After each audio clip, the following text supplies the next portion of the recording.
Hello students, optic की series में आपका स्वागत है। आज हम डिस्कस करेंगे अपलंटिक पॉइंट्स ऑफ ए स्फीयर। अब ये जो दो पॉइंट्स हैं इनको हम डिफाइन कैसे करेंगे। कंसीडर कीजिए कि आपके पास एक स्फेरिकल सरफेस है, रिफ्रैक्टिंग सरफेस है, और हम जानते हैं कि अगर हमारे पास एक स्फेरिकल रिफ्रैक्टिंग सरफेस है तो रेज़ जो हैं वो मार्जिनल रेज़ भी होंगी और पैराक्सियल रेज़ भी होंगी। If we consider rays which make large angles with axis, they do not pass through the same point on the axis and perfect image is not formed. अब इसका meaning समझिए, इसका meaning क्या है। Meaning ये है, अगर ये हमारे पास एक स्फेरिकल सरफेस है, ये एक रिफ्रैक्टिंग सरफेस है और वो ऑब्जेक्ट से रेज़ आपके पास आ रही हैं, और रेज़ आप जानते हैं जहाँ पर हम लैम्डा अप्रॉक्सीमेटली इक्वल टू जो आपके पास सोर्स है उससे जो हमारे पास वेवलेंथ आ रही है approximately equal to zero consider करते हैं, तो एक वेव ना रह के वो क्या किसकी तरह काम करेगा, एक रे की तरह काम करेगा। और लैम्डा इक्वल टू ज़ीरो किसके विद रिस्पेक्ट टू कंसिडर किया जाता है कि जो आप यहाँ पर ऑप्टिकल डिवाइसेस कंसिडर कर रहे हैं, whether you are taking the lenses, whether you are taking the mirrors, और whether you are taking the combination of all these optical lenses और मिरर्स। तो अब ये देखिएगा, ओ से S1 तक लाइट जा रही है, ओ से S2 तक लाइट जा रही है, तो ये हमने कौन सी रेज़ कंसीडर की हैं। S1 तो आपके पास हो गई मार्जिनल रेज़ और S2 क्या हो गई आपके पास पैराक्सियल रेज़। मार्जिनल रेज़ देखिए जो आपके मार्जिन पर जा रही हैं, कॉर्नर ऑफ द स्फीयर जा रही हैं, corner of the refracting sphere जा रही हैं, तो ये देखिए यहाँ पर मिल जाएंगी हमें आई डैश के ऊपर। और जो हमारी पैराक्सियल रेज़ हैं near by the principal axis making small angle with the principal axis, they are just combining at the point I and giving a sharp image. तो अगर हमारे पास एपरेचर बहुत बड़ा है लेंस का और हमारे पास दो जो प्रिंसिपल एक्सिस से जो रेज़ हैं वो दूर हैं और प्रिंसिपल एक्सिस से रेज़ जो है पास हैं, तो they are not giving us a sharp image, they are just giving a blurred image, or you can say that we are not giving having a single image। तो यहाँ पर आई मिल रहा है, आई डैश मिल रहा है। तो अब ये देखिए S1 से S2 के बीच में भी तो रेज होंगी ना। अगर S1 और S2 के बीच में भी रेज होंगी तो यहाँ आई डैश से लेकर आई तक भी हमें क्या मिलती जाएंगी, इमेजेस मिलती जाएंगी। We are not getting a single image, we are not getting a sharp image, we are getting large number of images and these all images are blurred images। तो ये जो आप हमारा डिफेक्ट है, इमेज एक sharp नहीं मिल रही, इस डिफेक्ट को क्या कहा जाता है, इसको कहा जाता है एब्रेशन। तो defect in the image that is known as aberration, और इमेज इज़ एब्रेटेड भी कहा जाएगा। तो ये इमेज हमारी आई डैश क्या है, एब्रेटेड इमेज है। तो हम क्या करेंगे, पहली कंसिडरेशन हम यहाँ पर ये लेंगे कि जो आपका S2 है, यानी कि हमने सिर्फ कौन सी रेज़ कंसिडर करनी है, पैराक्सियल रेज़। तो all the paraxial rays are suppose to be considered at point I. तो अब देखिए ओ से जितनी भी निकली पैराक्सियल रेज़, सिर्फ पैराक्सियल रेज़ कंसिडर कर रहे हैं हम, और ये सारी की सारी क्या कर रही हैं, आई पर एक शार्प इमेज बना रही हैं।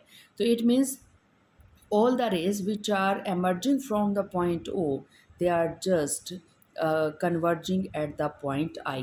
तो यहाँ पर आपके पास O और I क्या बन जाएंगे, O और I आपके पास यहाँ पर अपलैंटिक पॉइंट्स बन जाएंगे।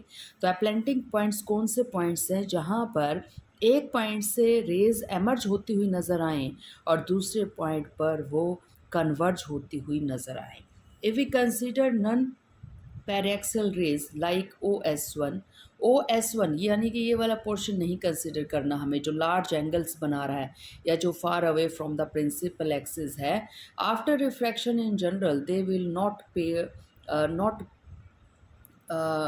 That is concentrate through the point I पर यहाँ पर वो क्या हो जाएंगी, कंसनट्रेट नहीं हो पाएंगी या फिर पास नहीं हो पाएंगी।